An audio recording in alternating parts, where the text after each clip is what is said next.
नमस्कार विद्यार्थी मित्रांनो, सावित्रीबाई फुले पुणे युनिव्हर्सिटीमध्ये जर तुम्हाला ॲडमिशन घ्यायचं असेल तर तुम्हाला एक ऑनलाईन एंट्रन्स एक्झामिनेशन द्यावी लागत असते.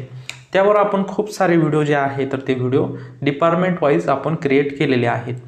आता सर्वांना 3 मार्चपर्यंत तर लास्ट डेट आहे ऑनलाईन ॲप्लिकेशन करण्यासाठी. त्यानंतर तुमची जी एक्झाम होणार आहे, मग एक्झामसाठी नेमकी सिलेबस काय असणार आहे.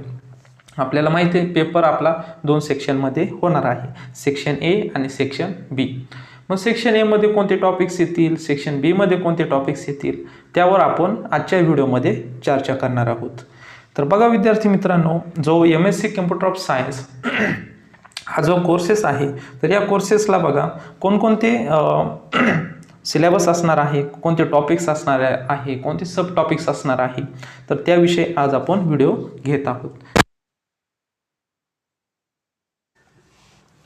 तर या ठिकाणी विद्यार्थी मित्रांनो बघू शकता, Savitribai Phule Pune university Pune department of computer of science entrance examination syllabus for 25-26. बघा 2025-26ची जी ऑनलाईन एंट्रन्स एक्झामिनेशन होणार आहे त्याचा हा सिलेबस असणार आहे. तर बघूयात आपण सुरुवातीला सेक्शन ए जो आहे तर तो सेक्शन ए बघूयात. बघा या ठिकाणी तुम्ही बघू शकतात सेक्शन या ठिकाणी बघा आता सेक्शन ए जो आहे तर सेक्शन ए मध्ये तुम्ही बघू शकता रेशो अँड प्रपोर्शन. आता हा सेक्शन ए जो आहे तर तो तुम्हाला 20 मार्क्ससाठी येणार आहे. किती मार्क्ससाठी? 20 मार्कांसाठी. मग त्यामध्ये कोणकोणते टॉपिक्स तुम्ही केले पाहिजे? रेशो अँड प्रपोर्शन, त्यानंतर ॲव्हरेज असेल, simple interest, compound interest, height and distance, profit and loss, percentage, area, volumes, त्यानंतर सर्ट्स अँड इंडेक्स, त्यानंतर LCM असेल, SCF असेल, लॉगरिथम्स असतील, परमिटेशन अँड कॉम्बिनेशन असेल, त्यानंतर अजून कोणकोणते बघा कॅलेंडर आहे, boat streams, time and distance, time and works, problems on age, क्लॉकचे जे एक्झाम्पल्स आहेत, त्यानंतर प्रॉब्लेम ऑफ नंबर असेल, त्यानंतर प्रॉब्लेम ऑफ ट्रेनचे जे एक्झाम असतात, डिस्टन्स, स्पीड त्याच्यावर, त्यानंतर मिसिंग इलेमेंट्स असतील, त्यानंतर बघा स्क्वेअर असेल, लॉजिक रिझनिंग आहे.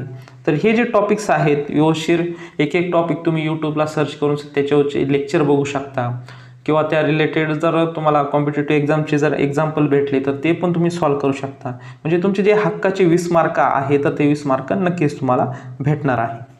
आता त्यानंतर विद्यार्थी मित्रांनो बघूयात सेक्शन बी जो आहे तर तो सेक्शन बी आपल्याला 80 मार्क्सला येणार आहे. आता सेक्शन बी विषयी आपण माहिती घेऊयात. मग हा सेक्शन बी जो आहे तर त्यामध्ये आपल्याला सब्जेक्ट स्पेसिफिक क्वेश्चन येणार आहे 80 मार्क्सला. त्यामध्ये पहिला जो टॉपिक आहे तर टॉपिक बघूयात अल्जेब्रा. अल्जेब्रावर बघा exponential, logarithms, quadratic equation, simple first order, simultaneous, त्यानंतर इक्वेशन असेल, प्रोग्रेशन्स असेल, त्यावर तुम्हाला लेवल एक्सपेक्ट म्हणजे कोणत्या लेवलचे 12th स्टँडर्ड NCERT मॅथ्स लेवलचे तुम्हाला क्वेश्चन्स येणार आहे. पुढचा टॉपिक बघूयात विद्यार्थी मित्रांनो परमिनेशन अँड कॉम्बिनेशन. यावर तुम्हाला क्वेश्चन्स येणार आहे. त्याची जी लेवल आहे 12th स्टँडर्ड NCERT मॅथ्स, यावर तुम्हाला प्रश्न येणार आहेत. पुढचा टॉपिक असणार आहे विद्यार्थी मित्रांनो set theory and function, level expected 12th standard NCERT math, यावर तुम्हाला प्रश्न येणार आहे. आणि यावर खूप सारे लेक्चर पण यूट्यूबला तुम्हाला भेटून जातील. तसेच तुमच्या सिलेबसला किंवा 12वी 11-12चे जे काही बुक्स आहे तर त्यावर तुम्हाला याचे एक्झाम्पल्स भेटून जातील.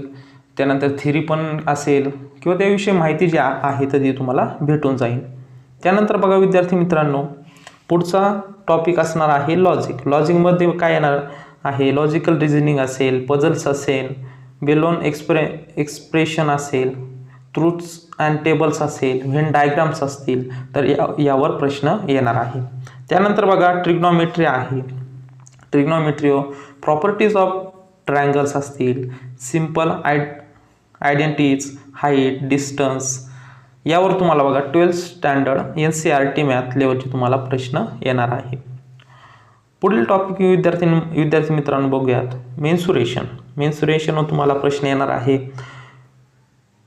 पॅरामीटर्स, एरिया, व्हॉल्यूम्स, त्यानंतर बघा simple geometric figures, triangles, quadrilaterals असतील, क्यूब्स असतील, त्यानंतर बघा खूप सारे बघा सर्कल, स्पिअर, त्यानंतर सिलेंडर्स, यावर जे एक्झाम्पल्स आहेत तर ते एक्झाम्पल्स तुम्हाला विचारले जाणार आहे.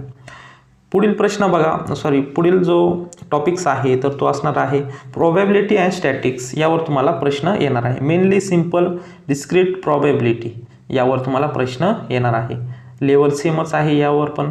त्यानंतर पुढील टॉपिक आहे बघा कॉम्प्युटेशनल थिंकिंग. त्यावर evaluations of function, expression of involving up to 3 parameters यावर तुम्हाला प्रश्न येणार आहे. Without needing any specific programming language skill बघा यावर तुम्हाला प्रश्न येणार आहे. त्यानंतर अर्थमॅटिक्स आहे तर या टॉपिकवर तुम्हाला प्रश्न येणार आहे. अर्थमॅटिक्समध्ये काय ratio, proportion, problem on speed and distance, times works and percentage या टॉपिकवर तुम्हाला प्रश्न येणार आहे. अशा प्रकारे आज आपण MSc of computer of science यावर जो ऑनलाईन एंट्रन्स एक्झामिनेशन होणार आहे सावित्रीबाई फुले पुणे युनिव्हर्सिटीमध्ये तर त्याविषयी आपण जो सिलेबस आहे तर त्या सिलेबसविषयी माहिती घेतलेली आहे. जर विद्यार्थी मित्रांनो आपल्या चॅनल तुम्ही नवीन असाल तर चॅनल सबस्क्राईब करून ठेवा म्हणजेच तुम्हाला नवनवीन व्हिडिओ तसेच नवनवीन अपडेट्स तुम्हाला भेटत जातील. तर विद्यार्थी मित्रांनो भेटूयात नवीन अशा एका व्हिडिओमध्ये. तोपर्यंत धन्यवाद.